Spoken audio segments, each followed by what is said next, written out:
How to fix Oculus Quest 2 with a black screen. So first of all, before you do this, really just make sure that your Oculus Quest 2 is charging.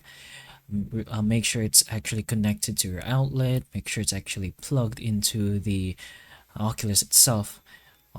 Take a look at indicator lights or something like that. Make sure your wire is all right, or your charger itself. So really just make sure the charger is pretty much working, since there's a lot of times where the charger is just the problem itself and it wasn't charging and it's just pretty much dead. But if you're really sure, then what you're gonna do is you can go ahead and try doing a factory reset on your Oculus Quest 2.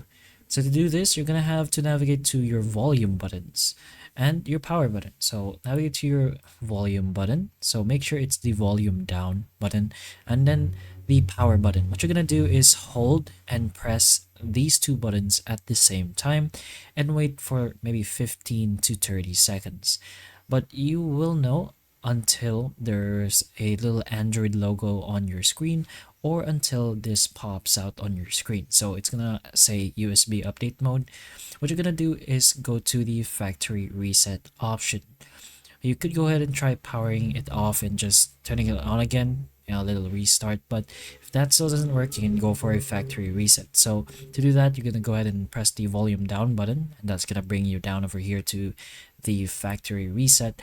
And to press an OK or to choose an option, you can press on the power button. So once you press on the power button on the factory reset, it's going to give you one last confirmation, since the factory reset erases all data and it cannot be reversed unless you regain or get those data again. But anyways, just go ahead and choose the yes option if you are sure you want a factory reset, and it's just gonna go ahead and do the process for a bit. You're gonna have to wait maybe a few minutes for the factory reset to completely finish. Then just go ahead and try reusing the Quest 2 again and try turning it on. Of course, it's charged, to see if it's working properly this time. So that's one way you could potentially fix the black screen on your Quest 2. So hopefully the information of this video can help you, and if it can, please like and subscribe for more videos like this, and that's all.